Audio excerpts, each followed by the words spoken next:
that doesn't fucking work.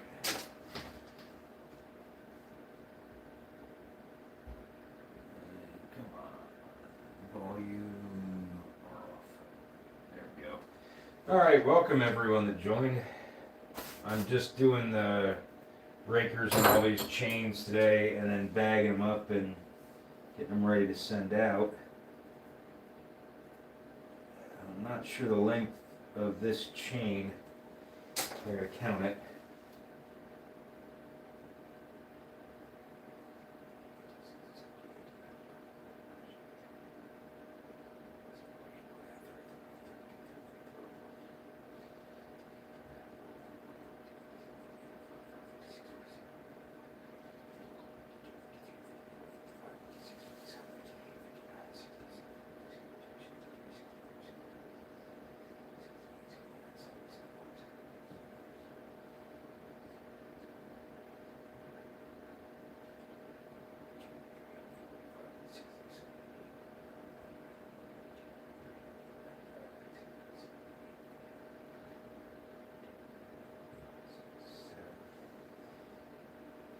What the fuck? It's a really odd dry length chain. That's 107. Hello, Hannah Hamilton. Currently getting some chainsaw chain around, and not sure about that chain because that's 107 is what I counted, and that's nothing that we used. So. Not sure where that chain came from. It's new, except it was used once. But I don't know who had it and where it came from.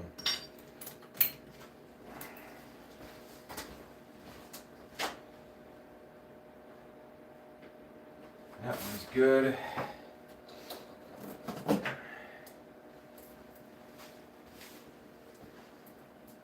This is a 108.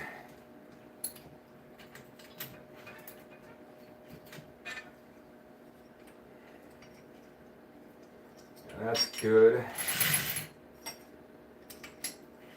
Using a depth gauge right now to check the rakers on these chains. Make sure that they're all good to go before I bag them.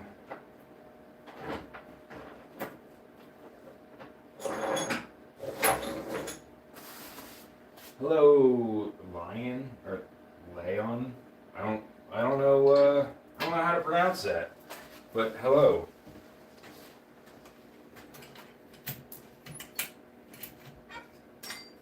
This is definitely gonna come down. These depth gauges haven't been touched on this one. This chain's been sharpened quite a bit. So let's see how much I gotta go down. Fair bit.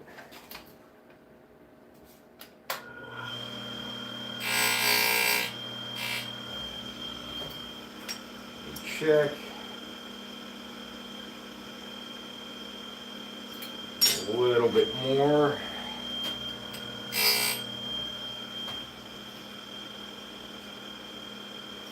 Gotta do 3 now.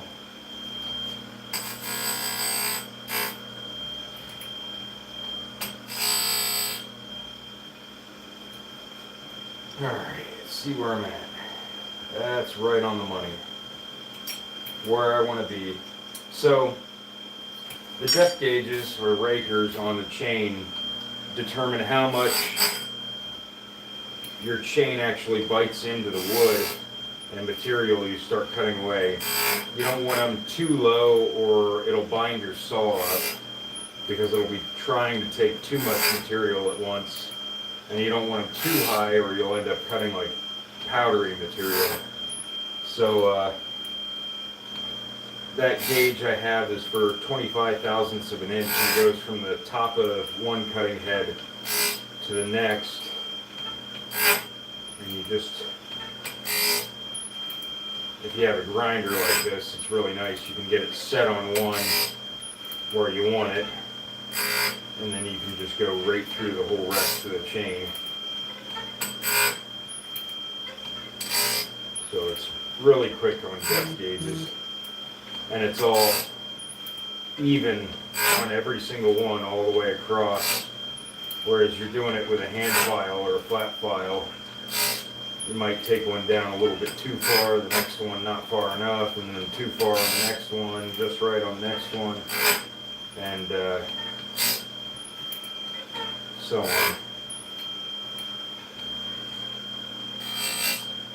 Hello, Ekim, I guess? Man, got a bunch of people's names that I can't pronounce today. Other than Hannah, I got that one. That was pretty easy.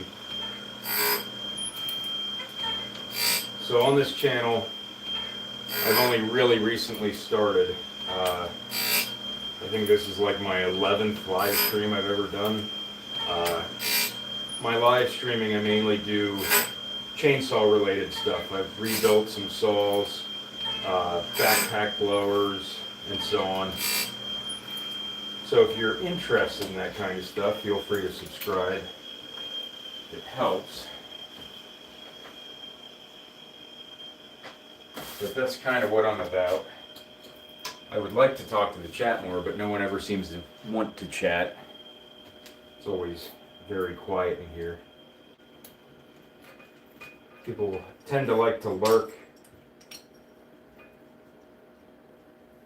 That one needs to get on a little hair.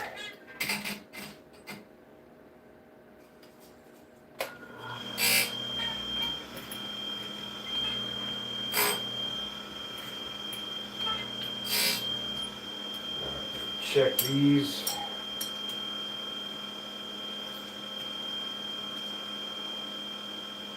They're good.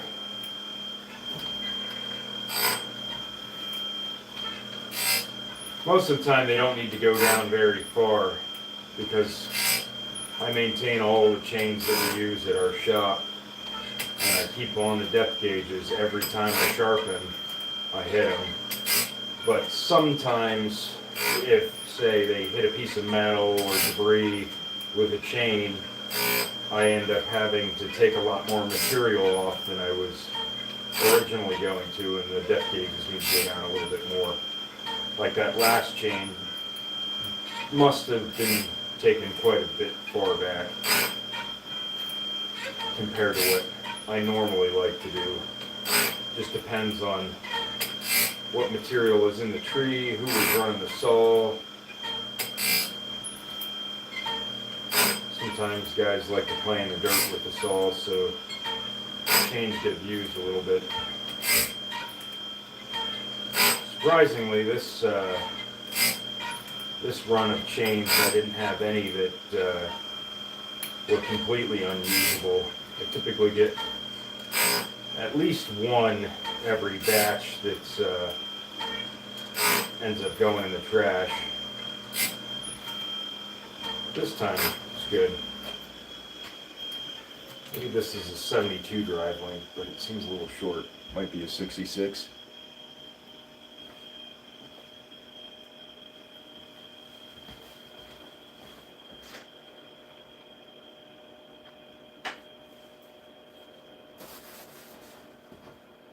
And I end up counting a couple of these just to make sure I've got the lengths right before I go and bag them and mark them all.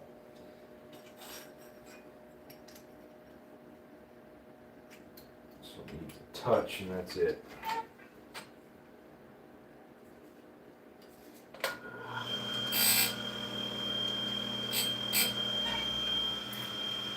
Overall, this is a pretty boring stream unless you like watching sparks and hearing a grinder go, and me just ramble to myself occasionally. If you have any questions related to what I'm doing, or really anything in general, feel free to ask and I'll give you an answer. If you say you got a stupid question, I'll give you a stupid answer.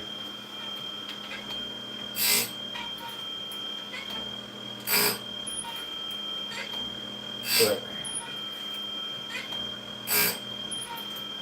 this is stuff I'd be doing anyway, whether I was streaming or not. So I decided I would partake in the streams and maybe entertain some people.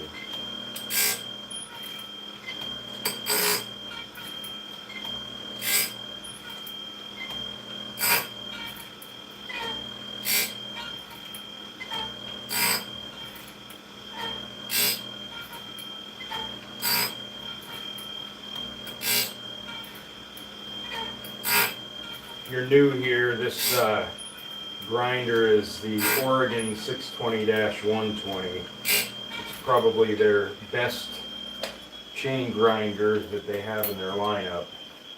It's most efficient for sure. That's got to be an 84.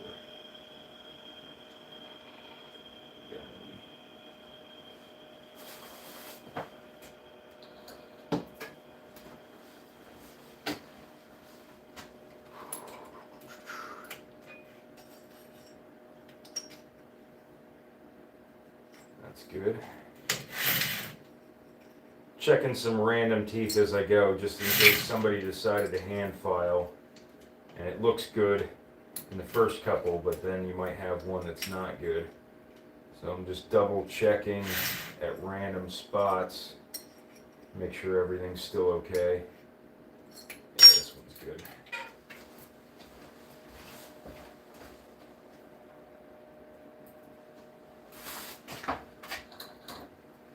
The other day on stream I ended up doing just shy of 40 chains. That's sharpening every one of them, cleaning them, and getting them ready for use. This one, someone before me took these rakers down really far, and I think this time it's about as close as it's going to get to where they need to be. Yeah.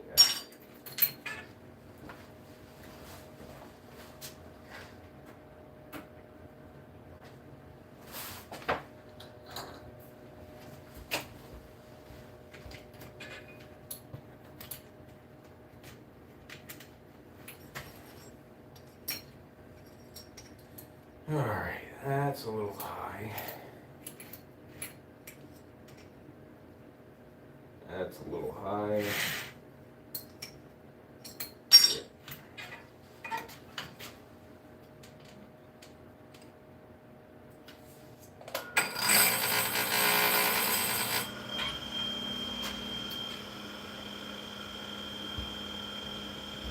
Perfect. So the way this gauge measures, it goes from the top of the cutting head ahead and the top of the cutting head behind to get the measurement on the depth gauge in the middle.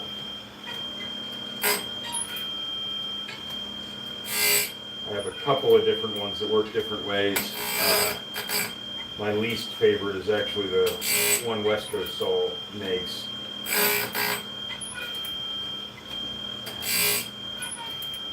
This little thing from Oregon works just fine.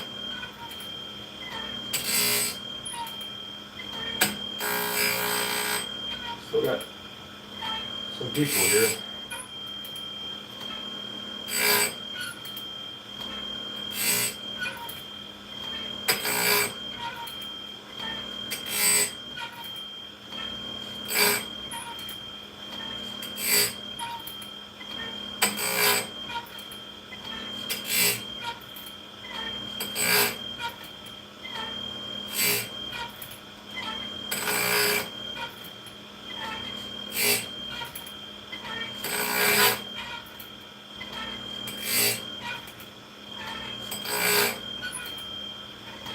And that hydraulic system in here is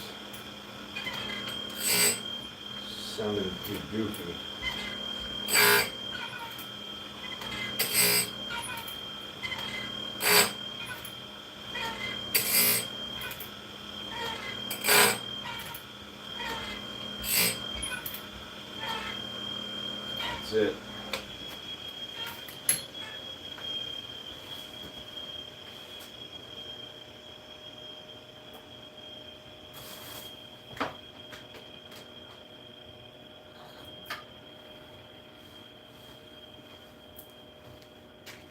Thankfully, doing all the depth gauges on here does not take much time.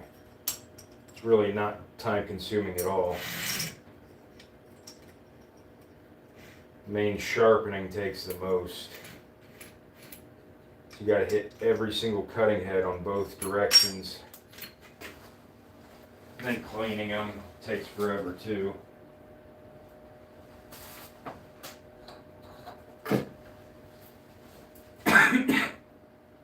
This is a 135 drive link.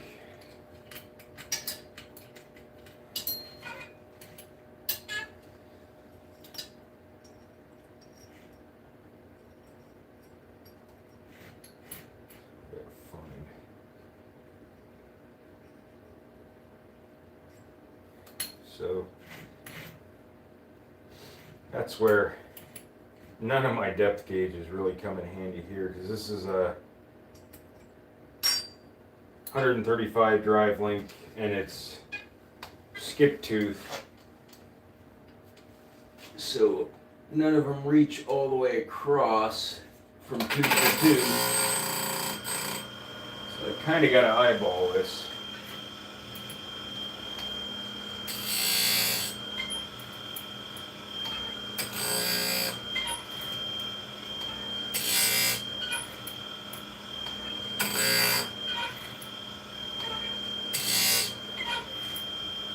So an 050 chain, 135 drive links is for a 42-inch bar.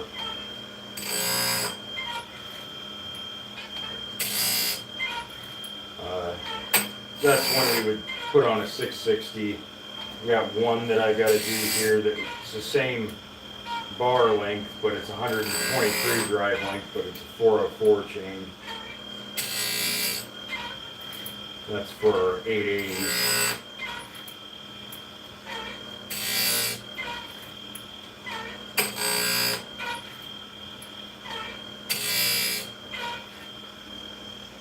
What was that? Something popped up in the chat and I missed it. No idea what the hell it said.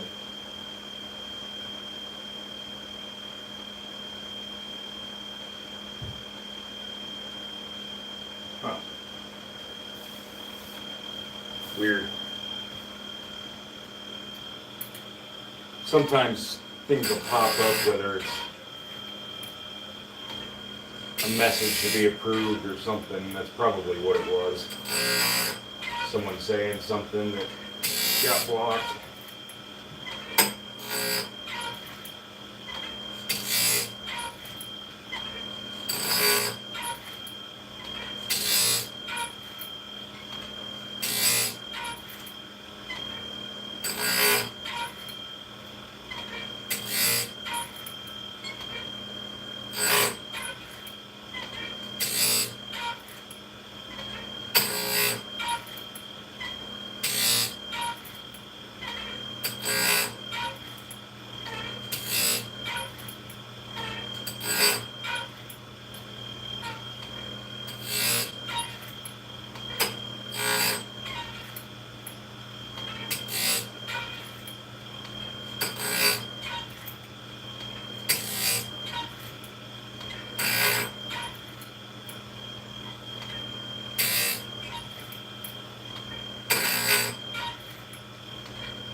That's it.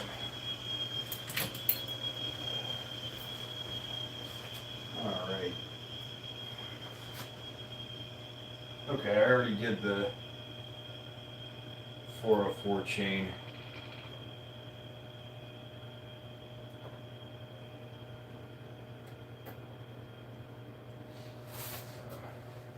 At least it's done. Got a bunch of other big chains in here too today. I got to get all these done today because I'm going to be handing them over tomorrow morning. That way we got fresh, sharp chains for work.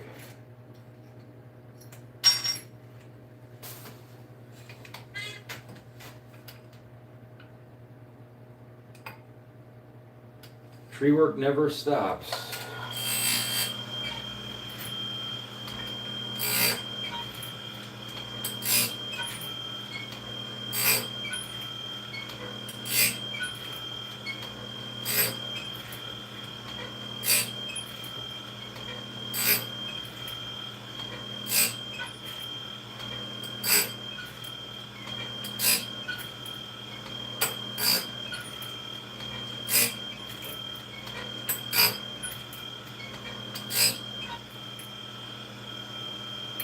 Wow, I got 10 likes tonight.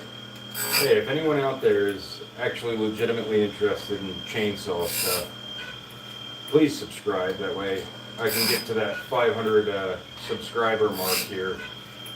I'm only, I think, 33 away at this point. I gotta get my watch time hours up, but that way I can remonetize my channel. Be kind of helpful.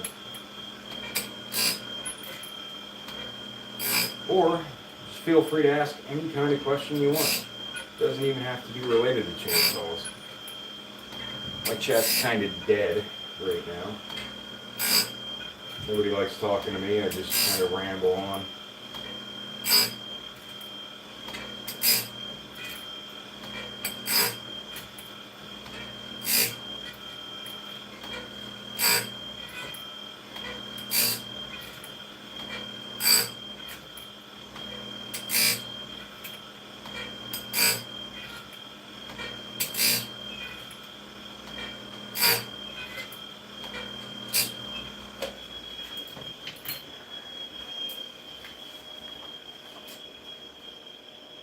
Gotta be an 84. Check and make sure. Pretty sure that's 84.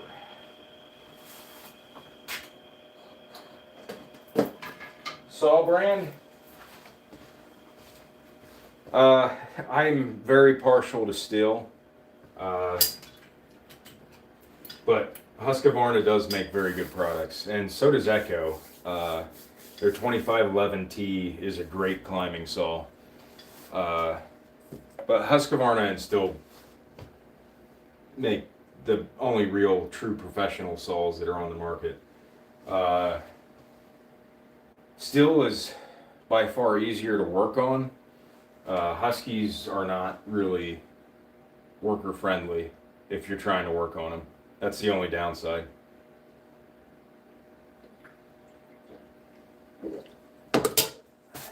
Yeah, Stihl's definitely a lot easier to work on.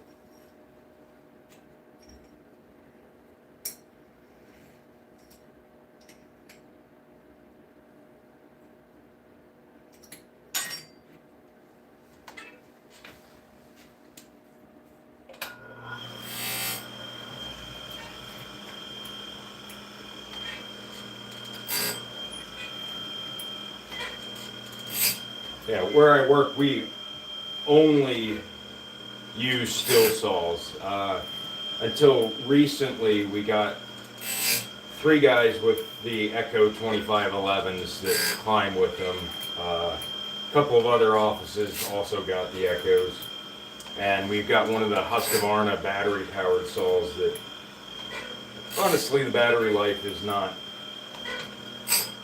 worth what the saw is. Kind of a shame because battery powered saws, like, they do have the torque, but that's also another reason that Stihl is a little bit better than Husky. You've got a lot more high-end torque on a Stihl saw.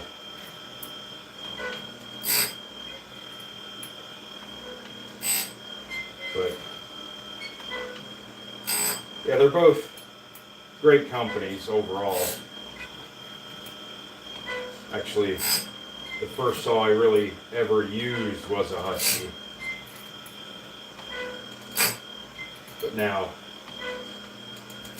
at this point, all I have is Stihl saws. I mean, behind the camera, there's a 660 and 880, and then there's a 462 over there. There's a 460 in my car, and 2 200s under the table.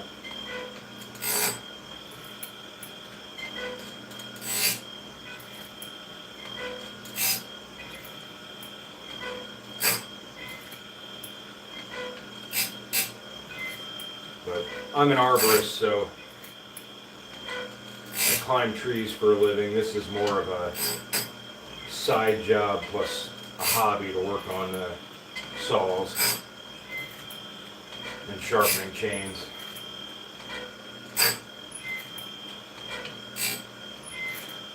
I'm sure Stihl wouldn't like it if they knew that their saws are easy enough to work on that anyone can do it. That it's a hobby versus needing to go to a still authorized dealer.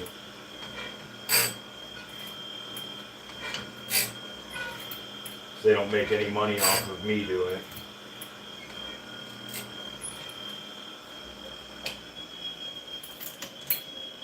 That's gotta be a 114.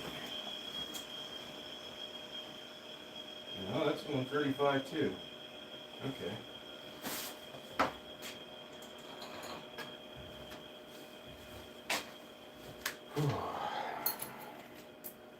The only downside of this grinder is the hydraulics are not, even if you top off the hydraulic fluid, it never presses up high enough that you can release the chain. And to lift the chain out of here, you kind of need two hands, otherwise it gets caught on the rails. You end up using your head a lot. A little goofy.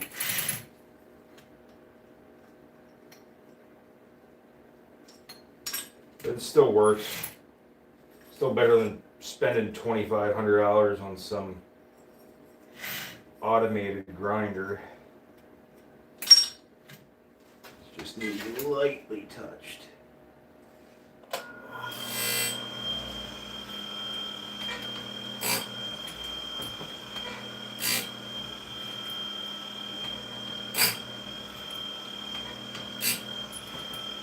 Anybody else out there have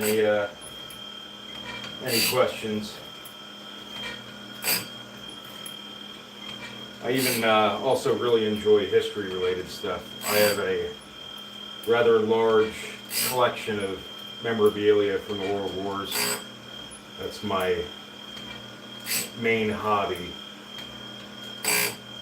is studying military history. It's just one of those things that's always piqued my interest. If you have any questions related to that too, that would be a little off topic of the stream. So,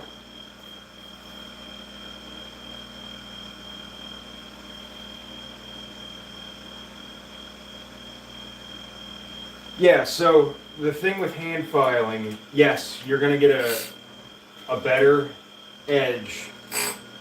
I've done hand filing. Hand filing is great for when you're in the field, but I sharpen anywhere from 30 to 50 chains in a day, and hand filing is just not going to be even anywhere remotely possible. It's one of those things that I see you say you can't do it, but I would recommend learning how to do it. It saves a lot of money, especially if it's just you're going out and getting firewood or doing something like that and you only got 2 chains. It saves a hell of a lot of money if you learn how to hand file. Even just at the end of the day, you just take 2 or 3 strokes on each tooth. Your chain's going to be good to go the next day. But doing it with a company and burning through literally 30 to 50 chains every month, I can't keep up with that hand filing, plus I'm never going to make anything.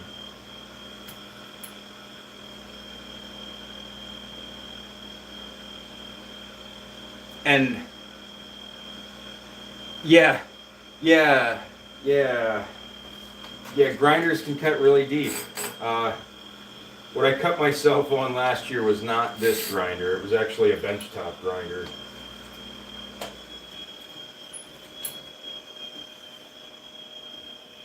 So, as one person on here knows, I got messed up really bad last year by a grinder and ended up having to have surgery to fix a nerve in my hand, and really kind of bled everywhere. But yeah, that was a benchtop grinder, and it was actually the 3rd time I got cut on that thing.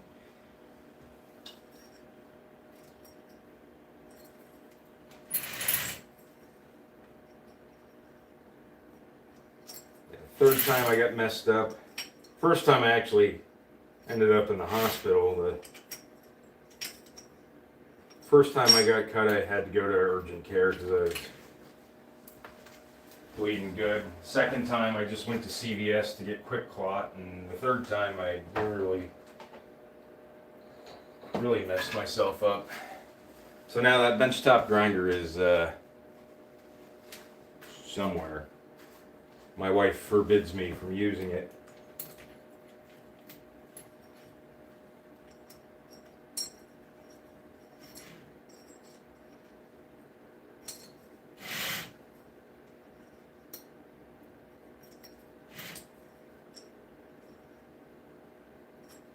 Yeah.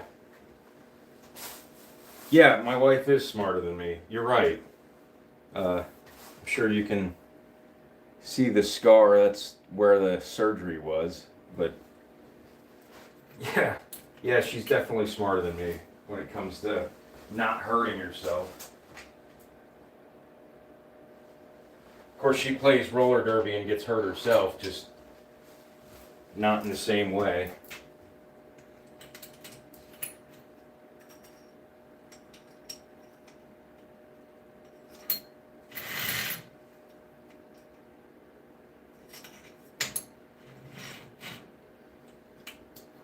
Yeah, and all the breakers on here look like they were touched.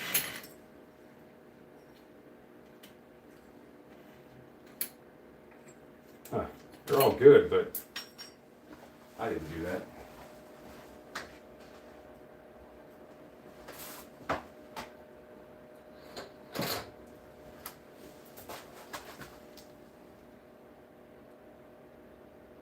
Oh, yeah.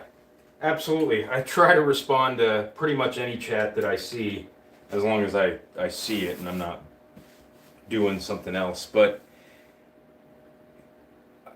yeah, some guys are really good at it. I think it's just one of those things that comes with practice.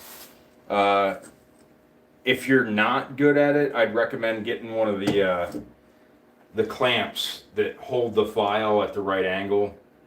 Because depending on what you're doing, you want to have most likely a 25-degree angle, or if you're trying to be a little bit more aggressive, you go for a 30. And trying to do that by eye is just, you're not going to keep the right angle on it unless you've been doing it for years and years and years and years. Like my dad, he's great with a hand file, but I don't have nearly enough time to go through this many chains with a hand file. I'd be here until after New Year's trying to do these.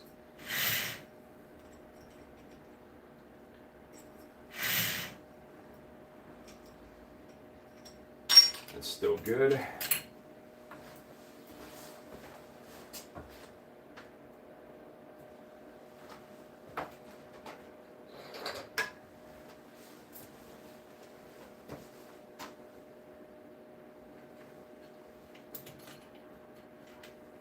I must have been out here doing something in my sleep, because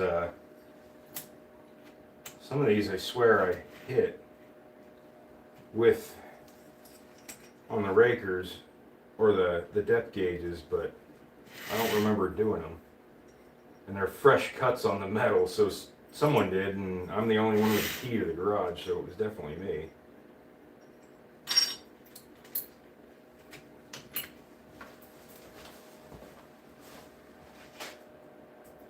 And I really only drink once or twice a year, and I don't remember drinking recently, especially not drinking and coming out here and doing this. Oh, this one's that chain.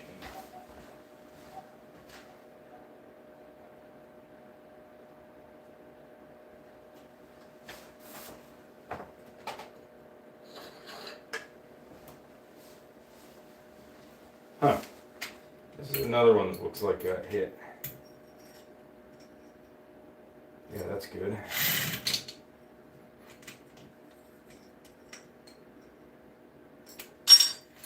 Cool. Apparently I did work and I don't remember it. Can't complain about that. That's also been done. That's a 114.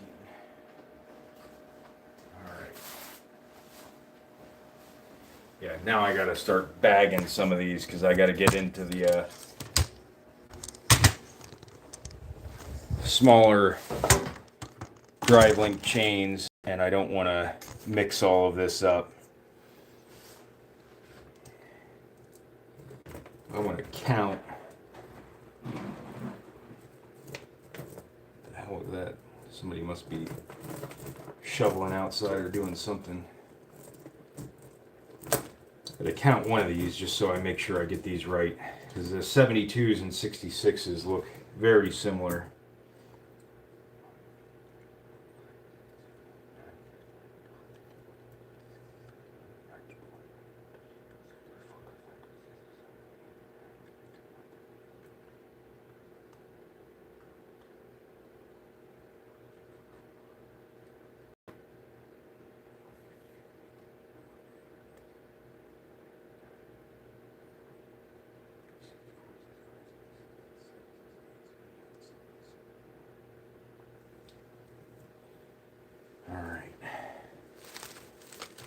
Those are all 72s.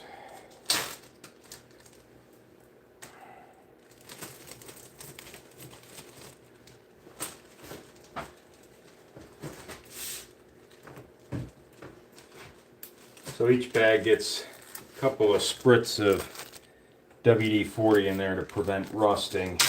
And they just go in Ziploc bags because they get used so fast that there's no point in putting them in a hard case. Money spent on hard cases.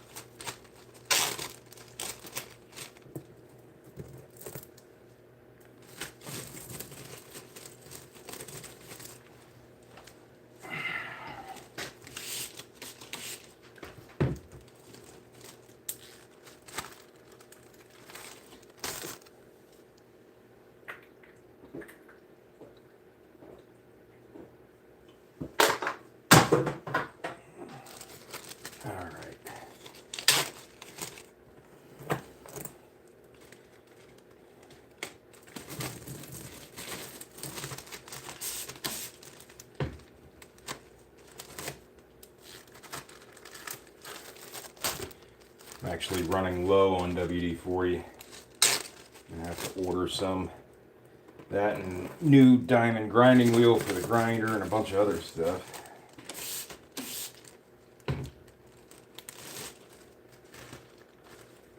Yeah, I went through 2 gallons of WD-40 this year, sharpening chains.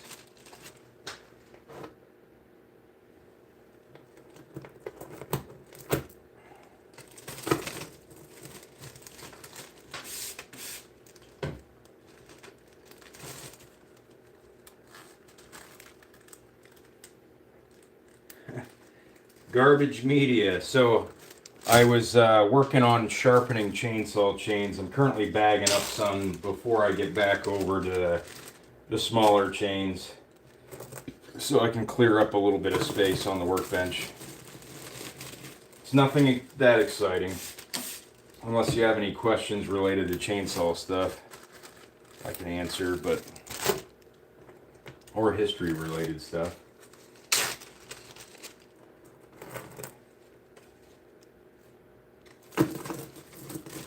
Don't ask me anything related to chainsaw history. I don't know jack shit about chainsaw history.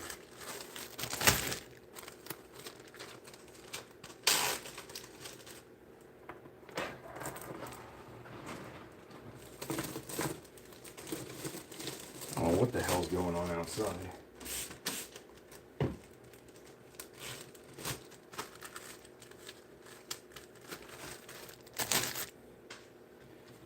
These have got to be 84s.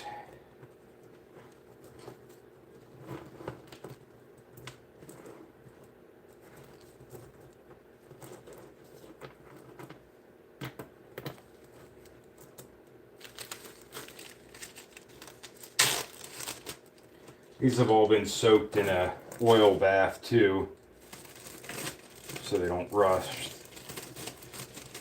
And they're getting some more WD-40 on them in the bag.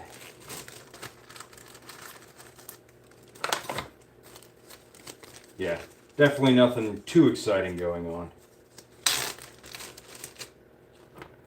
I'm also not wearing a fucking toilet seat on my head and rambling, or one of the other people that puts food shit on their face trying to get money on a stream. I'm also not homeless.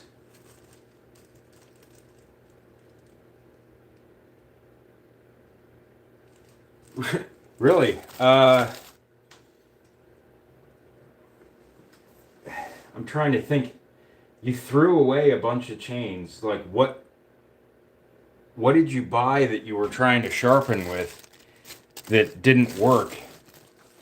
There's a lot of weird stuff. Like, I've seen these Dremel looking things that really don't work unless you really want to ruin a chain.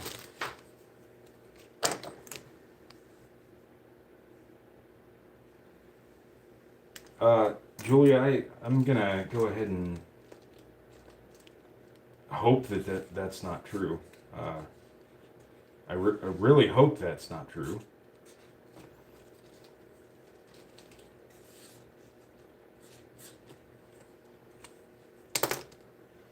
Where the fuck's my stapler?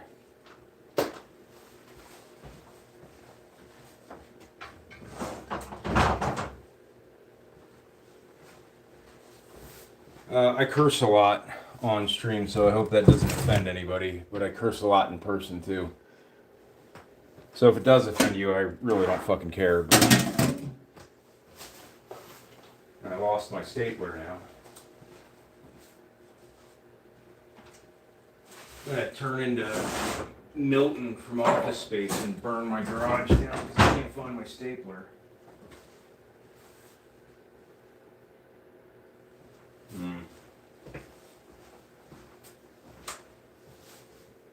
Well, that's not good. It's gotta be here somewhere.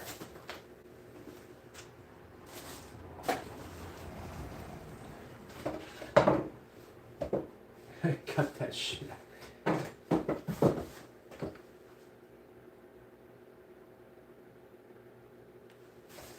out. Yeah, so there's a lot of different ways you can sharpen, whether it's using a hand file. There are good things that, like, there are a mounting bracket that go onto the bar of the chain so you can maintain that angle. But the best thing I found is using the Oregon grinder. That's the 620-120 grinder. That maintains the same angle every time you make a cut on the cutting head, whether it's going from one side to the other. That's the best and most efficient way, but I wouldn't recommend buying it if you're only sharpening 1 or 2 chains a month, because that with a cutting head is, and I would go with the diamond cutting heads, and they're about $100 a piece, so it's like $600 or $700 you'd get into to try and buy that. The best thing you can do is get a hand file and just prepare to hand file chains with some kind of guide to maintain an angle.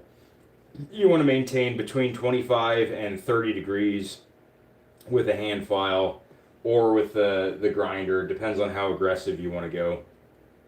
But yeah, there's those Dremel gadgets don't work. Hand filing does get you the sharpest chains and does work the best, but it's just time consuming. So I'll have to count up the chains at the end. I did 30 some the other day, and if I was doing that hand filing, I would be here forever. So it's not worth it to me to hand file. There are different sharpening groups also.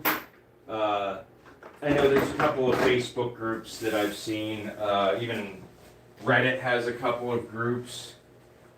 And those guys will always talk down on somebody that has a grinder, which I don't really understand why. I guess it's just what people on the internet do. I really would always recommend using a grinder if you're doing a lot of chains. Where using my stapler.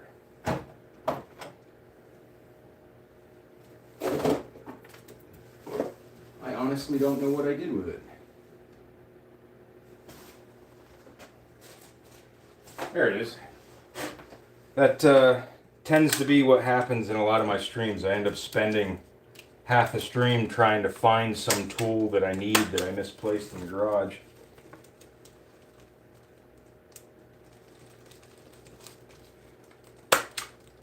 Yeah, like I work as an arborist, so you kind of do have to work smarter, but also working harder definitely helps. Julia, actually here in the chat, I'll yell at her and tell her to work harder, but she gets it.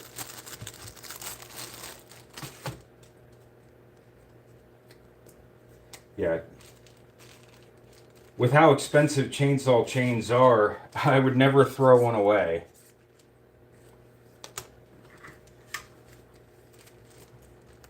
Especially when you get into the bigger chains. Stuff that's like for 24-inch bars and larger can get pretty expensive. Like even Oregon chains for 36-inch bars and bigger are, I mean, $30-some a piece, and if you throw one out every time you hit a stone, that's not good.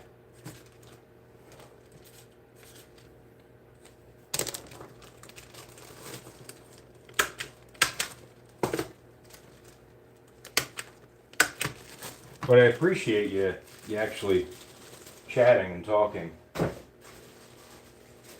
Normally it's very quiet in here.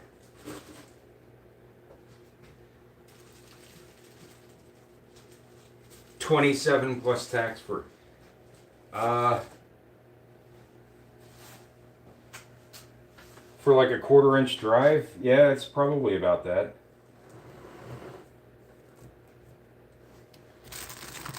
I don't know, I just sharpen all the chains. I don't really do anything. I make chain and sell it, but I don't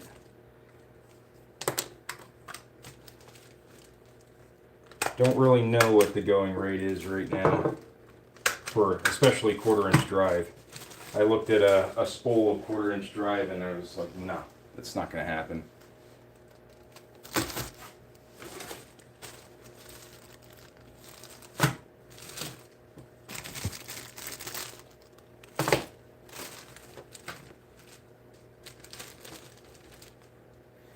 Yeah, it was a 50-foot spool of 1/4-inch drive was, I think, $400. That's nuts. It's cheaper to just buy pre-made chain at that point. I typically buy 100-foot reels of spool, or spools of chain.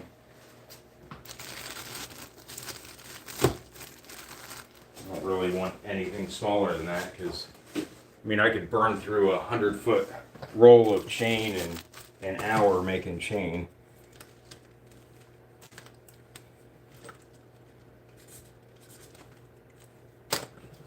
I also resell the chain for cheaper than what you can buy it anywhere else.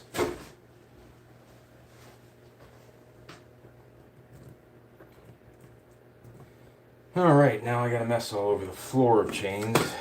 They all fell off while I was doing this.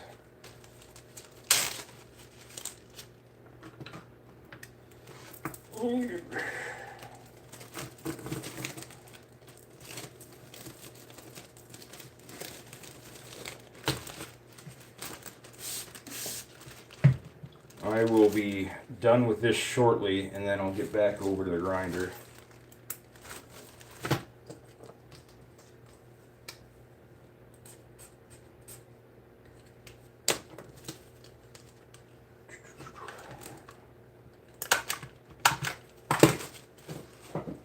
Bunch of 14s and 12s to do yet.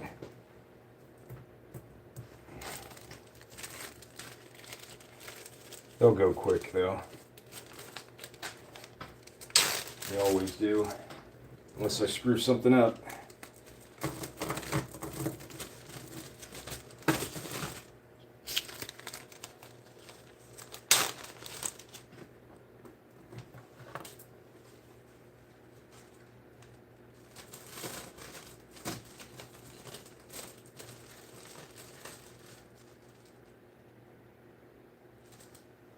I take it I know who Garbage Media is.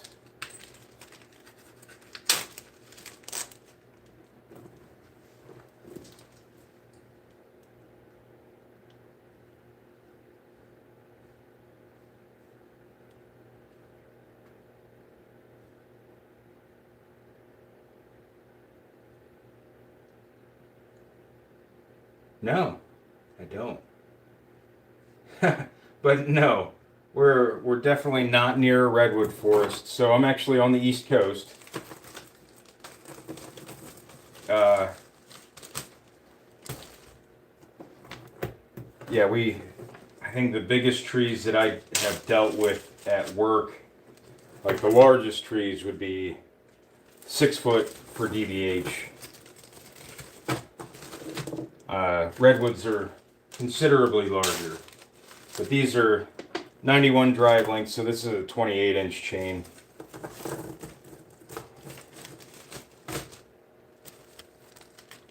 Not quite the, not quite like a redwood, where you're talking 20 feet across that or diameter. St. Louis, Missouri. I don't even know regionally what kind of trees you would have in that area. Honestly, I don't.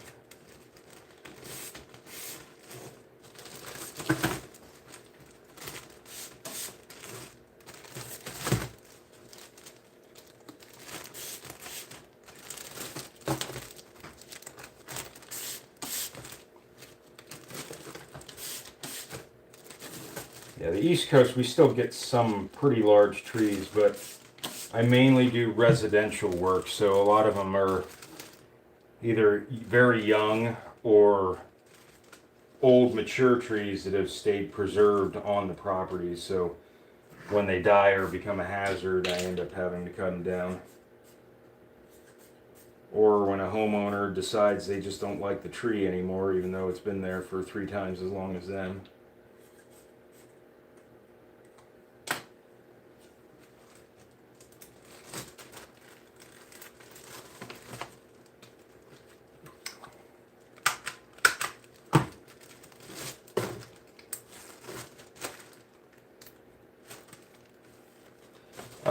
No, we didn't get any snow up here today.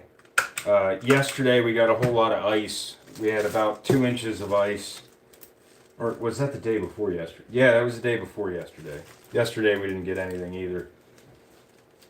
Of course, I don't remember because I didn't shovel anything or try and do it, clean it up, because I forgot my keys at my parents' house over Christmas. And I can't get into where my snow shovels are. So they're kind of locked away from me at the moment.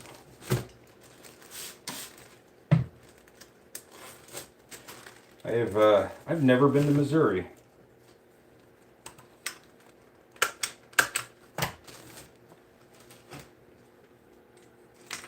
Small sapling removal. So it just depends on the size of the tree.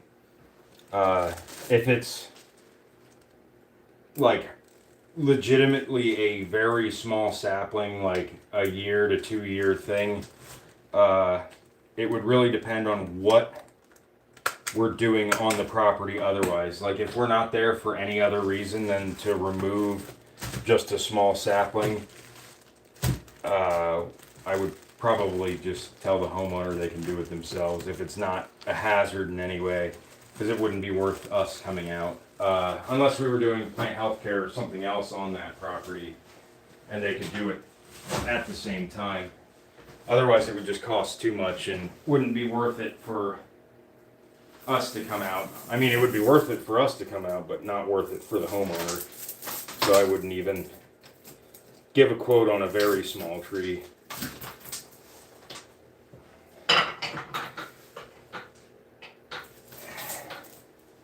Man, these all dropped on the floor and got all tangled up. Something that's like 20 foot or so on, still a small tree, but has hazards and everything else. It just totally depends on the tree, where it is, how long it's going to take.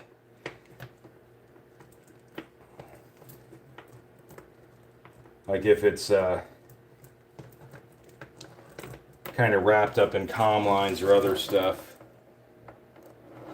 that can cause more issues that might be worth it. Or if it's one of those things in an area that we frequent a lot, that you could come by and do it quickly. If it's an hour or less, it'd be like $125 for something that's only going to take an hour.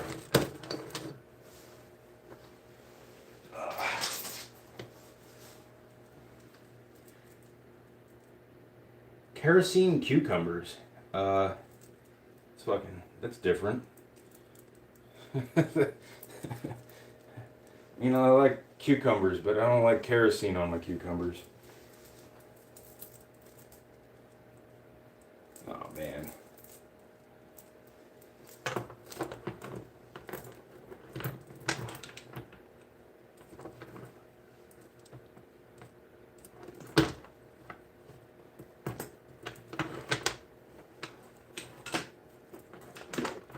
This is my least favorite part about dealing with chains, is when they get all tangled up and I need them to not be tangled up.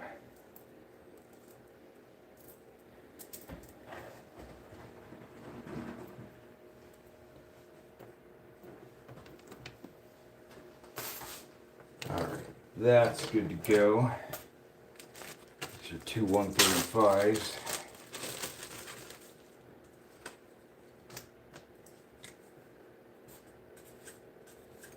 I don't even need to count these. They're the longest 050 chains that we have. It's for a 42-inch bar.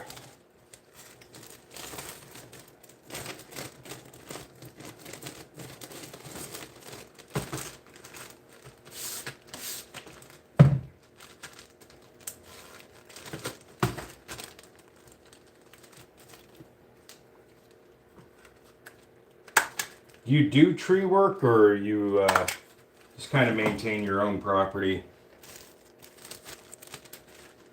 They're garbage.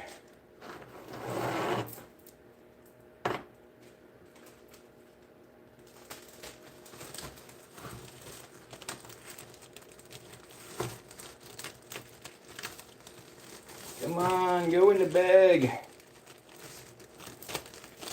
Get in the bag.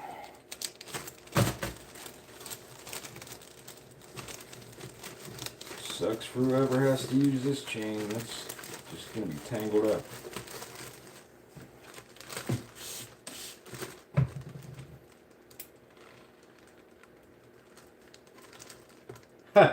Yeah, I wouldn't mind that, especially if Oregon was suddenly like going to send me a new grinder. That would be great. I could definitely try out some of the weird gadgets that Temu does that people will buy and kind of waste money on, and of course I don't want to waste money on either, but might be worth doing a video on what not to buy.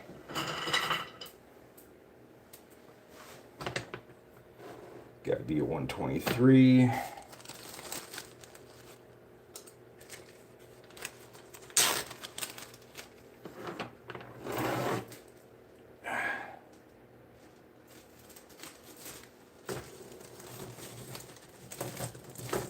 Well, maybe if you subscribe, you might see me do something like that here in the future.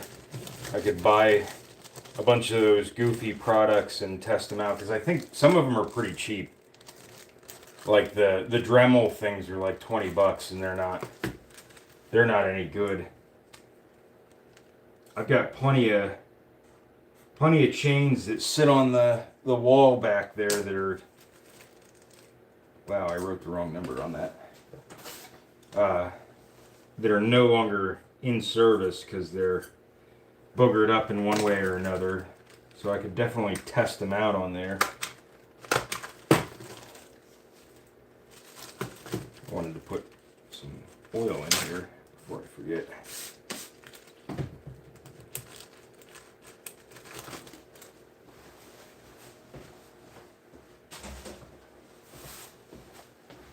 I want to recount this chain because this is one that was odd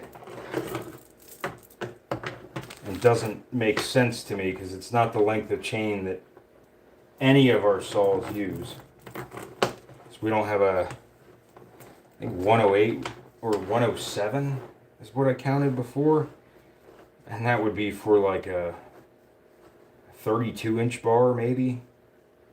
And we don't have any 32-inch bars.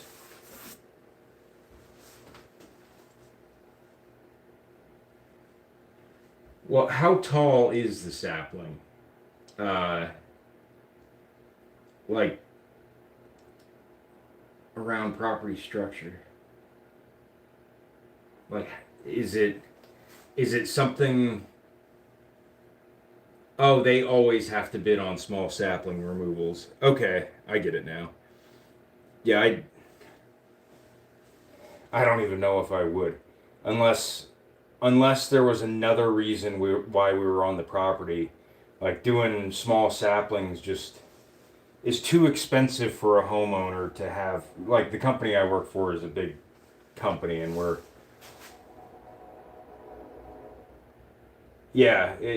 even for something like that, like, yeah, it would, unless we're like doing a herbicide, if it's like an invasive tree, like tree of heaven or something like that, that you need to use sightline or another kind of herbicide to keep it from growing back, we most likely wouldn't even put a bid on. I as a rep, I would end up having to go there because somebody would call in, but I don't even know how I would approach that if that was a customer and be like, hey, well, I would love to do this. It's going to be too expensive to be worth it.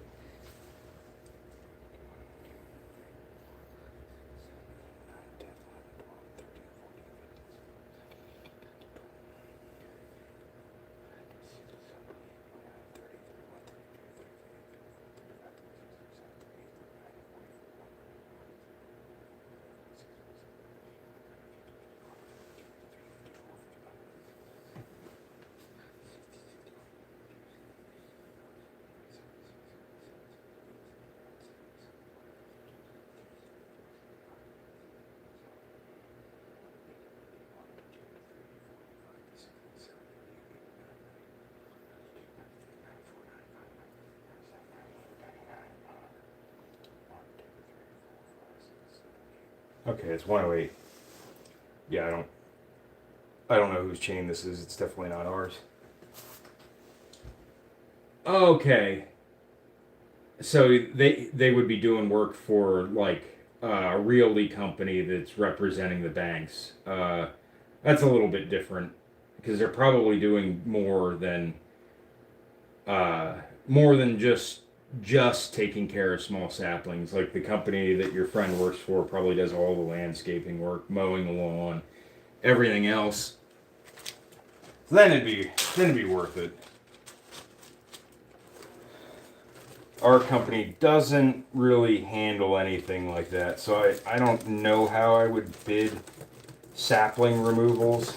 I guess I have bid a job where we removed like 11 saplings, but we were doing a whole lot of other pruning on that property. So it made sense that, that was like $5,000 worth of work, but the saplings was only a little little teeny piece of it. Yeah, yeah. So yeah, they're doing work for a different kind of company. Like that makes sense. So that would be considered commercial work for us, and we tend to not really bid them the way you would for a homeowner, because a homeowner can't justify that. So you'd be moving on from one house to another, and they're gonna feed you a whole bunch of other work. Then it kind of makes sense.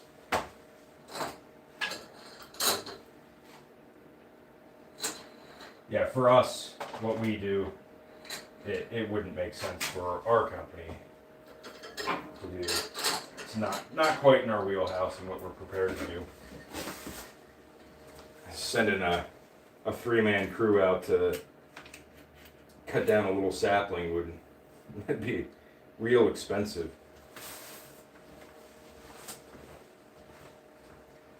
What was I gonna do? I wanted a drink, and my Mountain Dew's empty.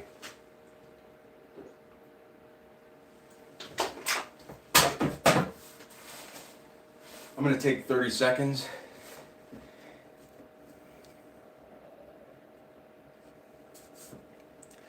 I've seen some apps like that. You input dimensions and it gives you like what you should bid. That's not how we work specifically though.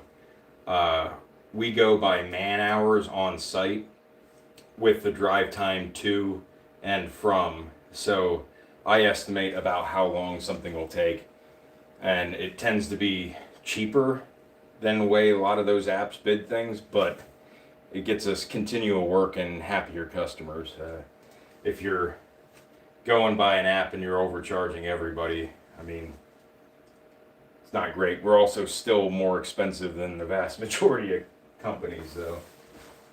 I'm going to take 30 seconds, and I'm going to run and grab another drink quick, and then I'm going to get to grinding the rest of these chains. That way I can get them bagged up and ready to go.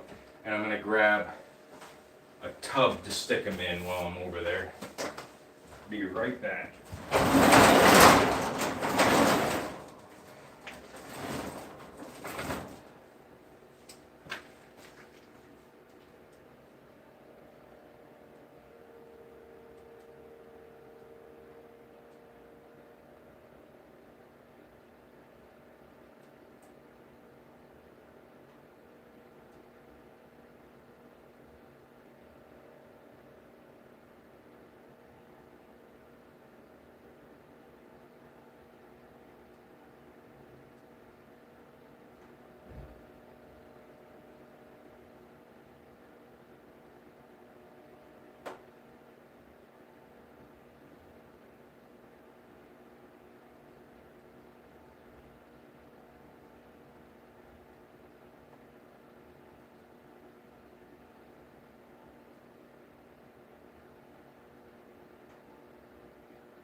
Myself a drink, got a Mountain Dew and a Powerade.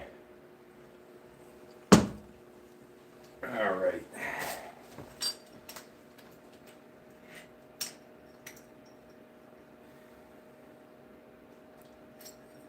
Needs a little bit, just a touch. Now I gotta reset up because slightly smaller.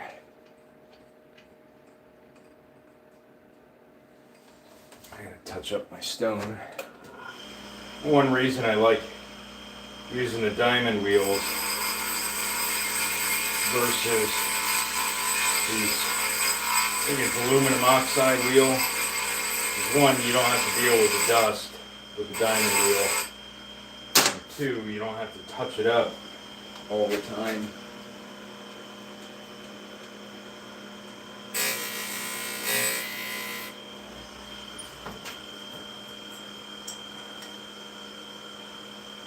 That's good. I haven't done this for a while. I'm pretty efficient on getting the depths right pretty quickly.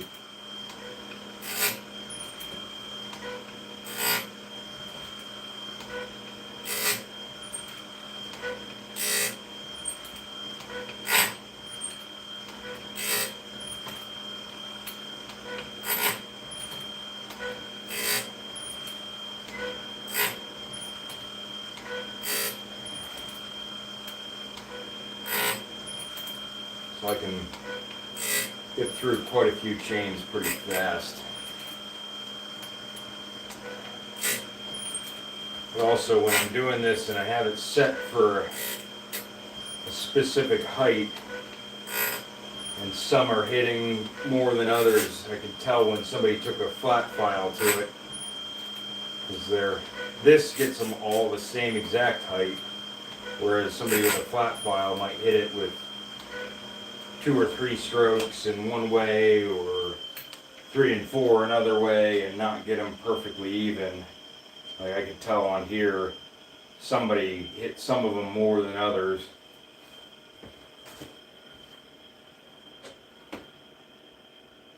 Awesome, thanks dude. I really appreciate it. It helps me out.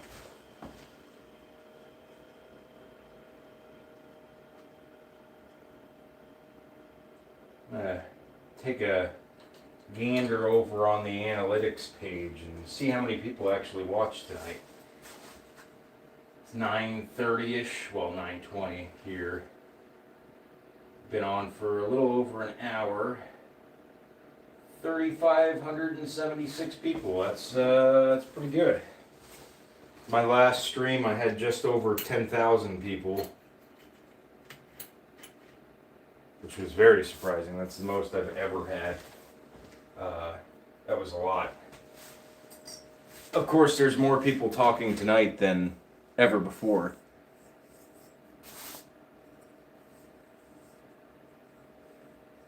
Yeah, that would be nice, but I'm a little small yet.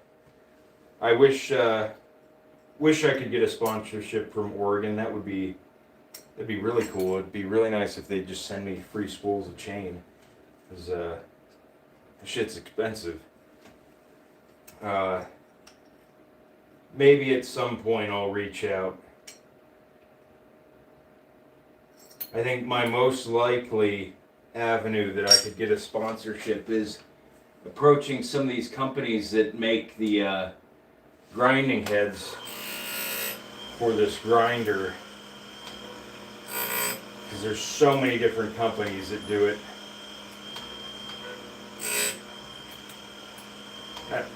That might actually be a thing. And I can review which grinding heads are the best, because like I burned through these Oregon wheels are kind of trash. The Tecomec is another company that's trash. I had one of their wheels explode on me. So maybe in the future. Look at that. Must have been extra low. Or I bumped the grinder because I'm way off now.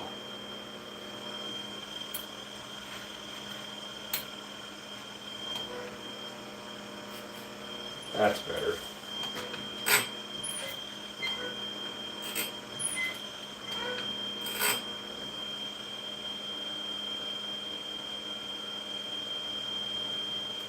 Yeah, bashing brands is definitely not good. It doesn't look, it's not professional. Although the safety thing, if you have a grinding wheel come apart on you, I might bash that a little bit because that's not safe and kind of dangerous and can hurt you really bad. But luckily, Oregon, their grinder has a good enough shield that if you're down in the material that you're grinding, it shouldn't hit you, at least straight on. Might put a hole in the wall behind you.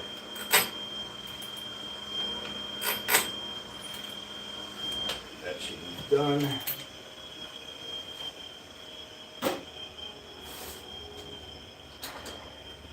Yeah, as long as I promote what works. As long as I don't end up like some other YouTuber promoting, what was it, honey?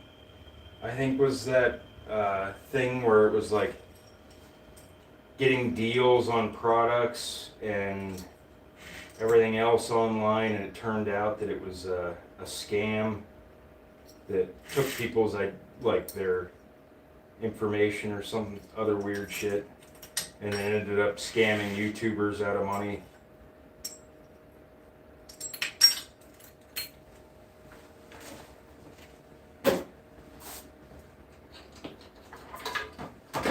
Ooh.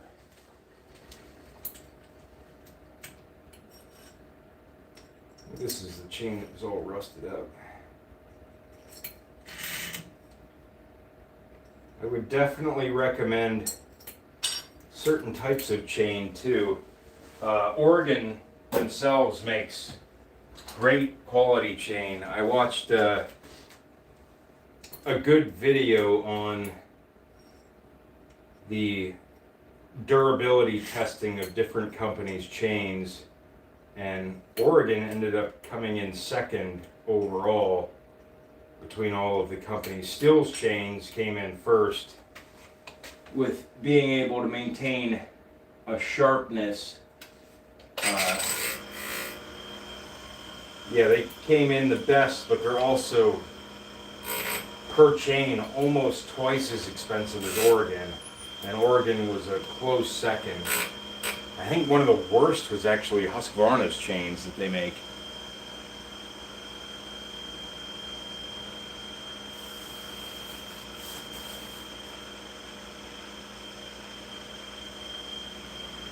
Fair.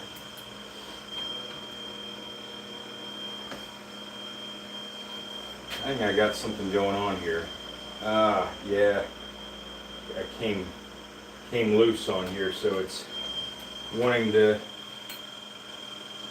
change my depth on me.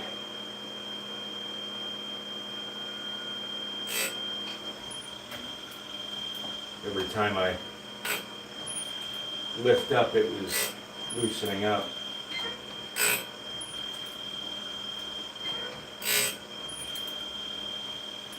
Yeah. Oregon overall makes a very good product. I know they make an electric chainsaw, but it's a plug-in thing and is not very useful for a professional setting. For homeowners, that's fine, but I'm not going to be carrying a 100-foot extension cord up a tree.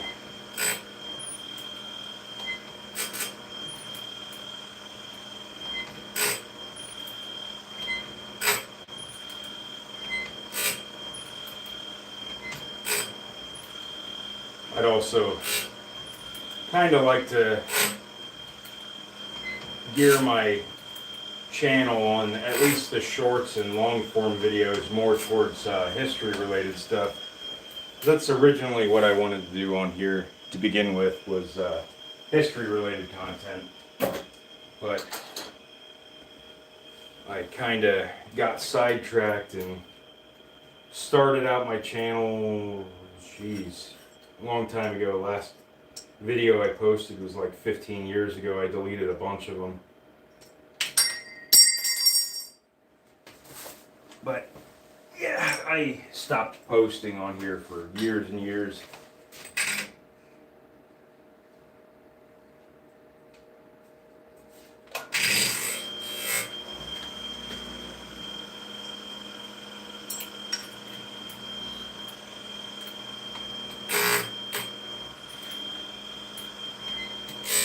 One thing I do have to say, if you ever find yourself in one of those Facebook groups for chain sharpening, or even Reddit for chain sharpening,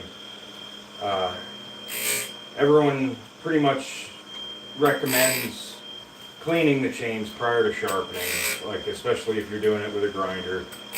You got to clean the chains prior to get the oil and everything else off of them, the burn-on lignin and so on. But nobody agrees on the best way to clean them. And there's one method that I would say never do, and it's one that people get very defensive about, is using a wire wheel to clean the chains off and clean the material off of the chains.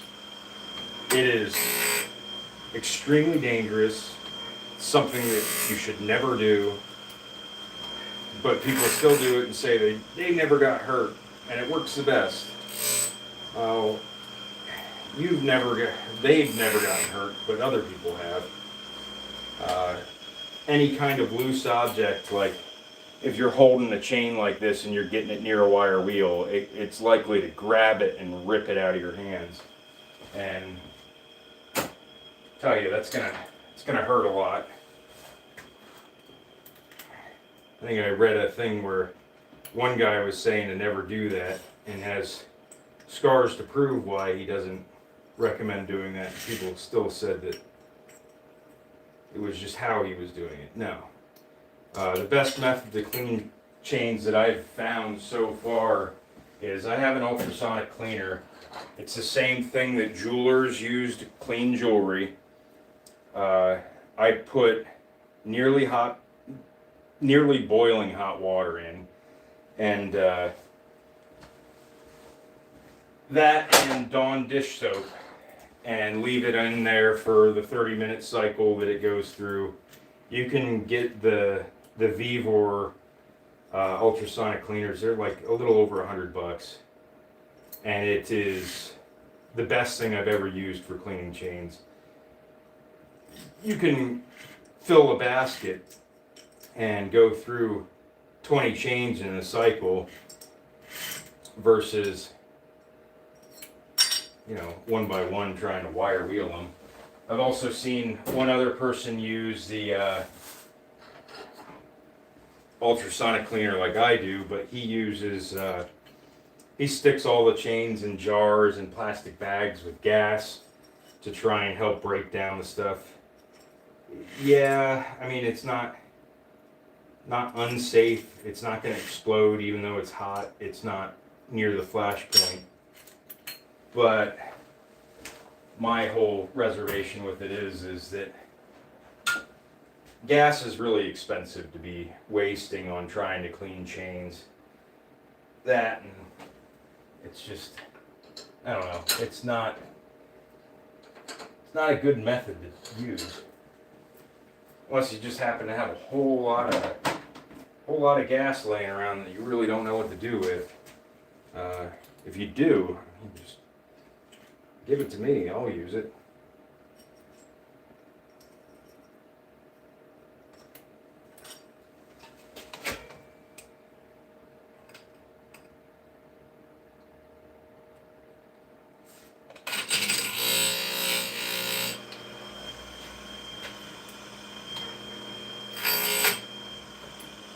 Yeah, the ultrasonic cleaner is definitely the best thing I've found. So a lot of these speed cut nano chains, they're like a safety chain, and where they attach the chain together is never quite right. It has an extra depth gauge in between, and I like to remove it so I don't have to hit it every single time I go around the chain on future sharpening, so I just take it off. That way the next time going around I don't forget it and then have one that's longer than all the others. because it doesn't have a cutting head with it. It's just kind of floating there on its own.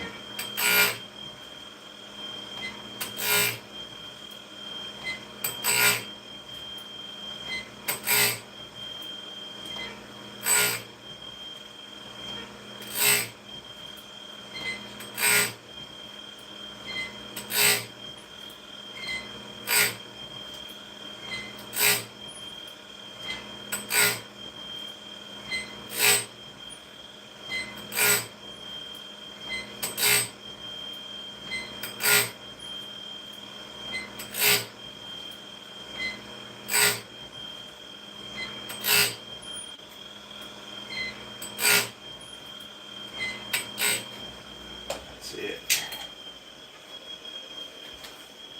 That's a 12-inch, yeah.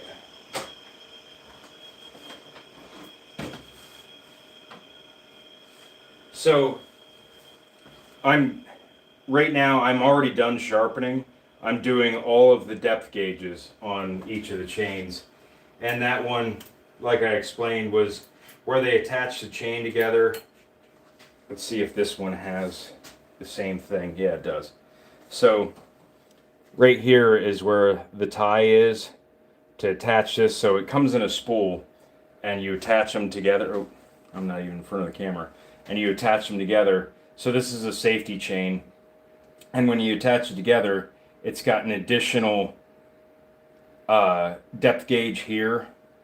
And I'm just taking that one down so it's flush. So when I go to sharpen these chains again in the future, that's not there. I won't accidentally skip it and cause where that's a little bit high, the next one's low in the future. So I'm just going to take that all the way down and not screw myself up. Even though everyone says it's a future me problem. Yeah, well, future me doesn't want to deal with it. And me right now doesn't want to deal with it either.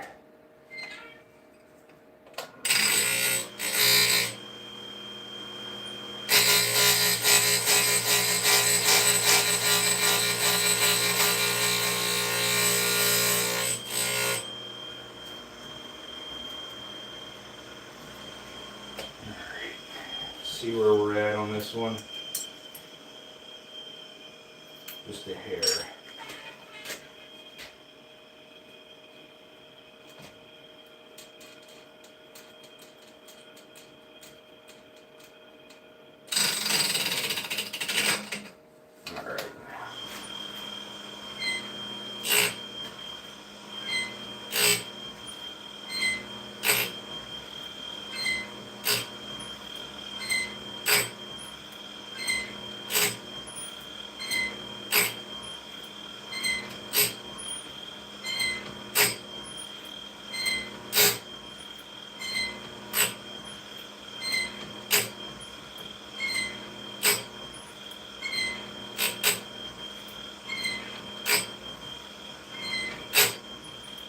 So the safety chains are a low vibration thing, so it doesn't vibrate too much as you're cutting.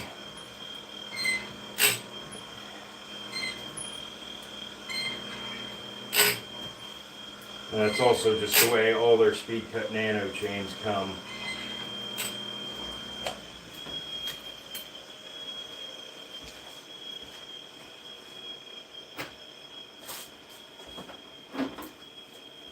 Should almost be done with all of them for the night, and then I just got to bag up the ones I just did, mark down how many of each I did. That was good.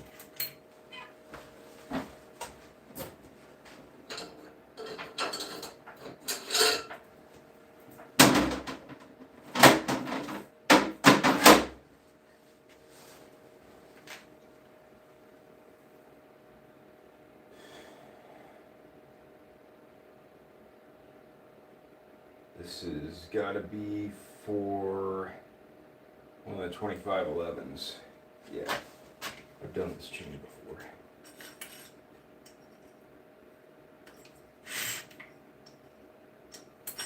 That's good to go.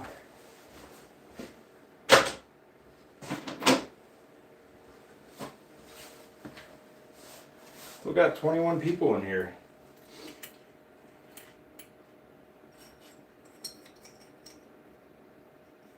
Good. Good.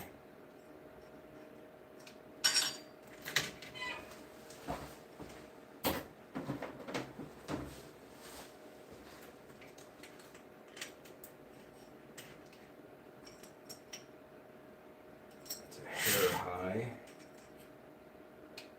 That's a little high.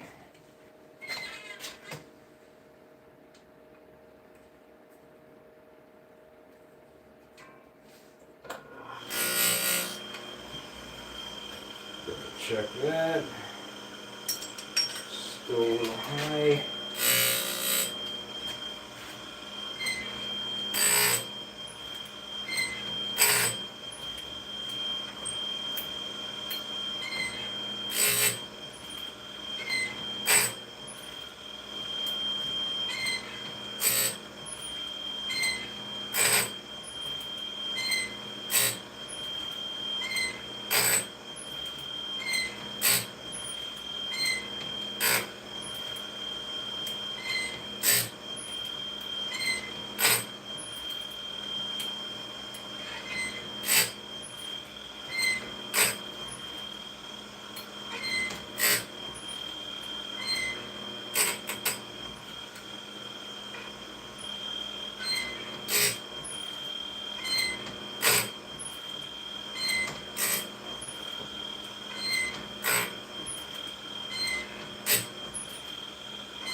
That's the last one.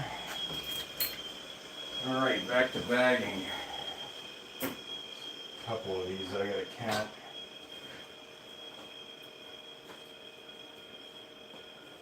These are all 50s here.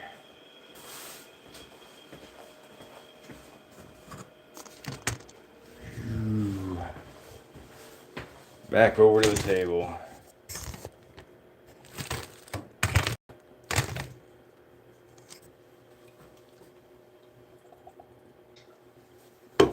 All right.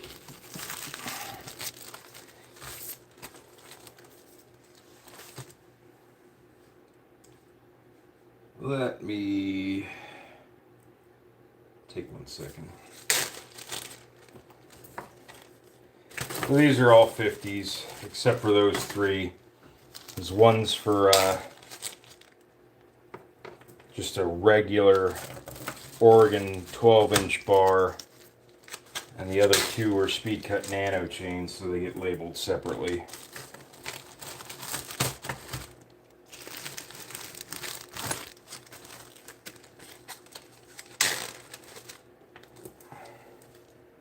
Going through this many chains, you kind of learn each chain and the sizes and the different look of each chain, so you remember what they are, but couldn't really expect that of somebody that doesn't do this every day.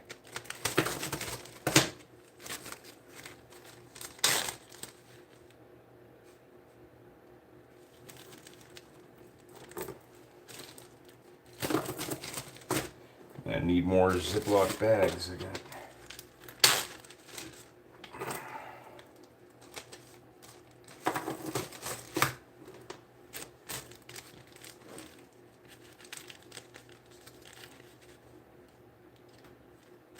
I got 37 people watching me bag chains. That's cool. Alright, got 2 more. Well, I got 5 more. 1, 2, 3, 4, 5. I buy these bags by the 500 count. I go through so many of them. Little sandwich baggies.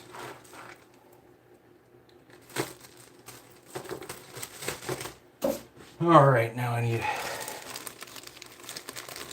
So I end up labeling each of the chains using little cardboard cutouts. Every time I buy a bar for a chainsaw, I just cut up the cardboard that it comes in because it's the perfect consistency of cardboard that I need to not fall apart with oil and everything else. And I can have a label that stays on there. Like these are cut up or a cut up bar piece from a Sumara bar. Sumara makes great bars for chainsaws.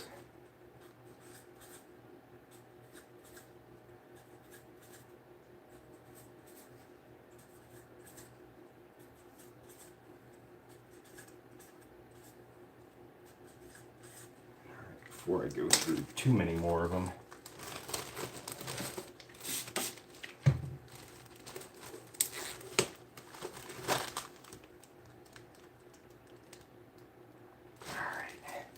Hey, I appreciate everyone that's watching tonight, and really appreciate how many people were chatting. That's first for me. Normally it's very quiet in here.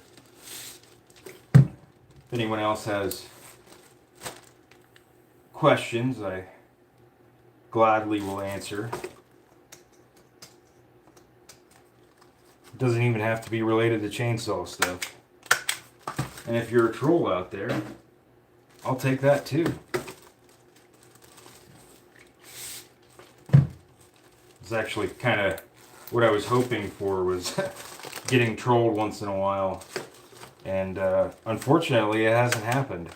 I got one guy that said I had gay lips, and I'm not sure what that means, but I don't think he liked my response when I asked him if he wanted to try them. He never responded, which is sad to me.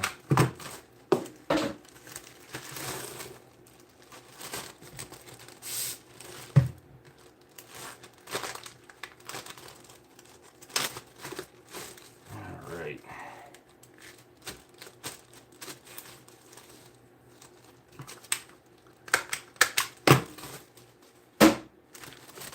I also always staple the labels kind of where you have to break them to get the chain out, because guys will put dull chains back in the plastic bags and you never know which ones are sharp or which ones are dull because they're back in a plastic bag. So I put them kind of in the middle, and then I just go through the bags and look which ones still are stapled. And if they're not stapled anymore, they're probably dull.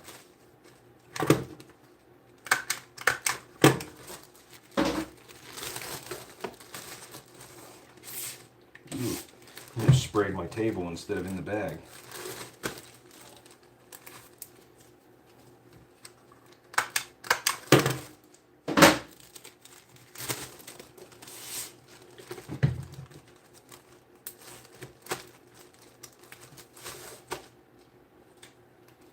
Hope everyone had a great Christmas. Now we got New Year's coming up. We only have a 3-day work week this week, which is A-okay with me.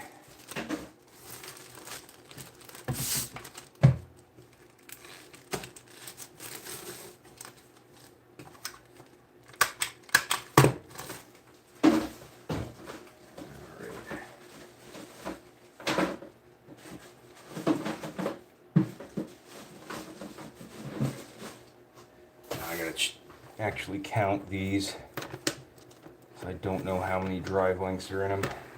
So I label every chain by the drive links.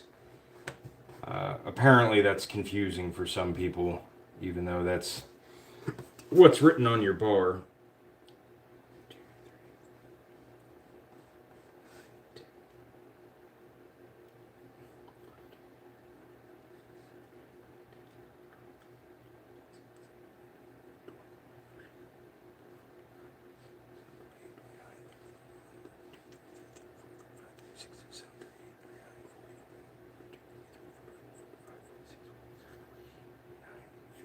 51. Alright, these two are 51s. Sup, William? Mr. William Jones.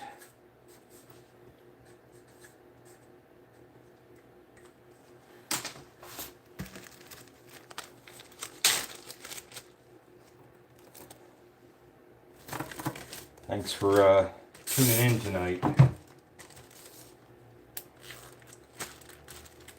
And it's going on 10 o'clock.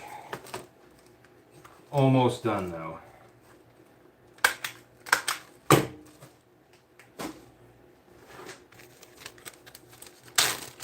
Just about done. I gotta bag up this last one after this and then count how many chains I actually did.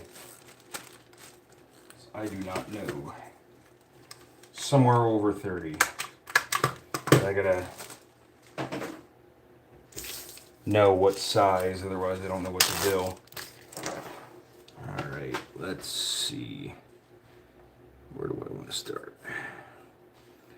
1, 2, 3, 4, 5, 6, 7, 8, 9, 10,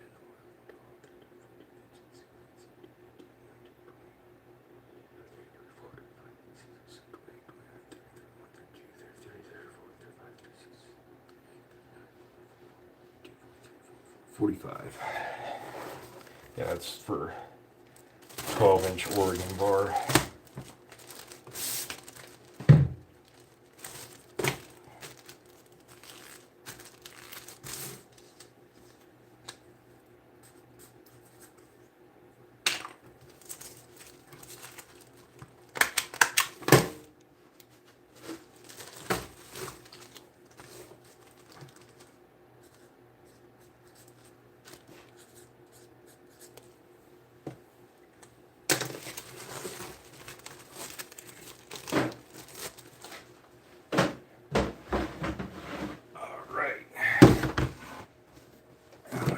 Write it down on a piece of paper. I'll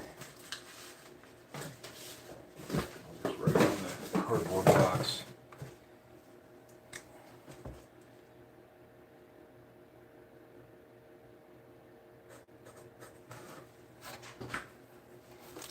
One, 2, 3, 4, 5, 6, 7, 8, 9, 10, 11. 12, 13, 14, 15, and be 16 because I already took one in.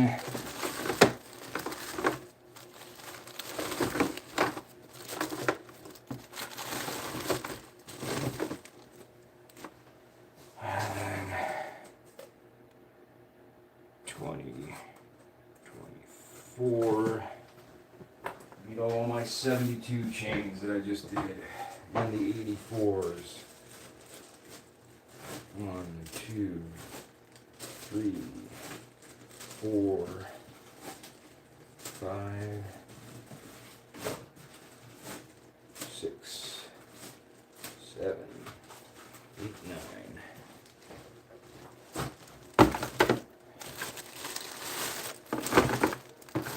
Nine, 10,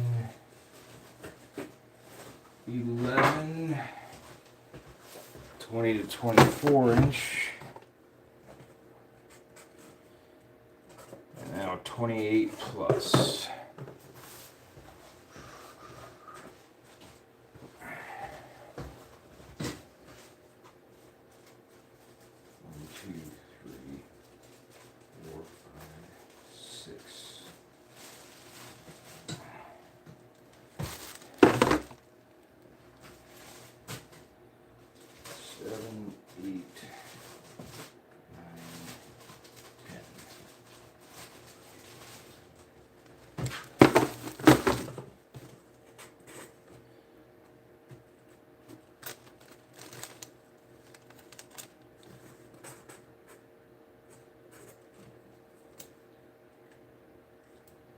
Cool.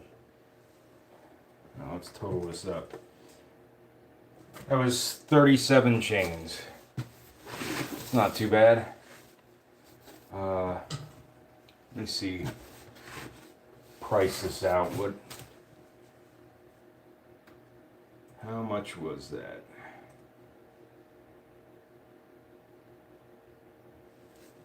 Of course, the computer calculator is taking forever to load.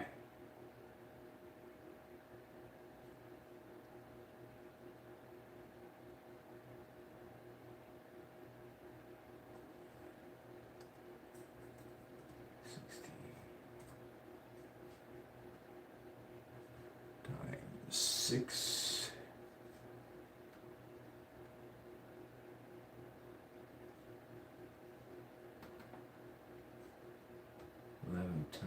God damn it.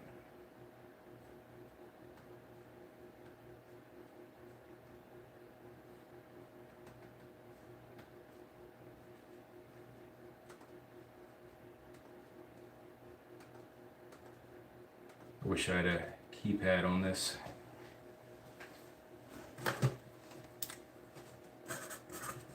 It's $96 in the 14 and below.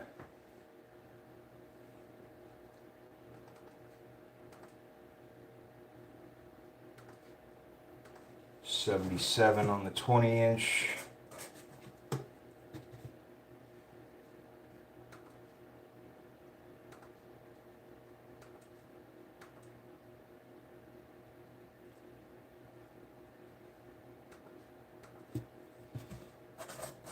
$80. 28 plus, so $80.